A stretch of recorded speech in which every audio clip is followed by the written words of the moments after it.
प्यारे बच्चों, आज हम पढ़ेंगे कार्य ऊर्जा प्रमेय। बहुत इम्पोर्टेंट प्रमेय है, ये एग्ज़ाम में आती है।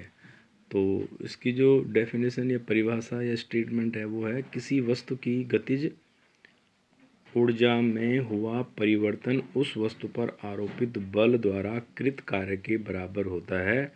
यह कथन कार्य ऊर्जा प्रमेय है। अर्थात डेल्टा के, अब डेल्टा के का मतलब के किसके लिखते हैं हम? गतिज ऊर्जा के लिए। पीछे कर दोगे ना के ई, काइनेटिक एनर्जी या गतिज ऊर्जा, या के लिख देते हैं।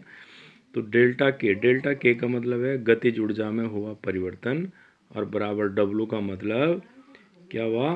वस्तु पर आरोपित बल द्वारा कृत कार्य। डब्लू क्या होता है? कार्य। यानी गतिज ऊर्जा में हुआ परिवर्तन उस वस्तु द्वारा आरोपित बल द्वारा कृत कार्य के बराबर होता है। यही कार्य ऊर्जा का प्रमेय। अब डेल्टा का मतलब क्या है? परिवर्तन। परिवर्तन का मतलब क्या हुआ? अंतिम गतिज ऊर्जा माइनस शुरुआती गतिज ऊर्जा, यानी के एफ माइनस के आई, यानी के final kinetic energy minus initial kinetic energy, यानी अंतिम गतिज ऊर्जा माइनस ऋण प्रारंभिक गतिज ऊर्जा बराबर डब्लू। ये डेल्टा के का मतलब ये हुआ, के एफ माइनस के आई। एफ का मतलब फाइनल हो गया, आई का मतलब इनिशियल हो गया। ठीक है। तो अब हम जाएं, किसी वस्तु का द्रव्यमान m प्रारंभिक वेग u से गतिशील है या गति है, परिवर्तित बल F गति की दिशा में लगाया जाता है, तब परिवर्तित बल द्वारा सूक्ष्म विस्थापन ds में कृत कार्य। तो dw क्या होता है? FDS होता है। ये हम सब पढ़ चुके हैं, पीछे पढ़ चुके हैं। dw बराबर क्या लिख देंगे? MAds। क्यों लिखें? क्योंकि F बराबर क्या होता है? ma। हम पीछे पढ़ चुके हैं गति के द्वितीय नियम में। तो ये हो जाएगा ma इंटू डी एस हो जाएगा, या डी डब्ल्यू बराबर ये a त्वरण क्या होता है? D we by D t होता है। तो a की जगह हम क्या लिख सकते हैं? D we by D T और इंटू डी एस। फिर आगे हम क्या कर सकते हैं? डी डब्ल्यू बराबर M D S by D T. अब D S by D T हमने क्या किया? डी एस को यहाँ ले आए हम, और डी वी को बाद में लिख दिया। तो D S by D T क्या होता है? वी होता है। वी क्या होता है? विस्थापन की दर। तो D S by D T, तो v की जगह हम क्या लिख देंगे? ये D S by D T की जगह हम क्या लिख देंगे? v। और यही जो ऊपर से समीकरण चल रहा था हमारा, क्या हो जाएगा? जो डी डब्ल्यू था क्या हो जाएगा? एम वी डी वी, और इसको हम समीकरण 1 भी लिख देंगे। अब हम लेंगे अतः बल द्वारा समय अंतराल में जो कृत कार्य है उसको हम कैसे निकाल सकते हैं? दोनों ओर समाकलन करने में दोनों पे इंटीग्रेशन का चिन्ह लगा देंगे, और इसके लिए लिमिट्स क्या हो जाएंगी? u टू v, यानी इनिशियल प्रारंभिक वेग और ये अंतिम वेग, तो एम वी डी वी। अब इसमें क्या होगा? क्योंकि m क्या है? इसके सापेक्ष क्या है? कांस्टेंट है। तो m क्या आ जाएगा? बाहर।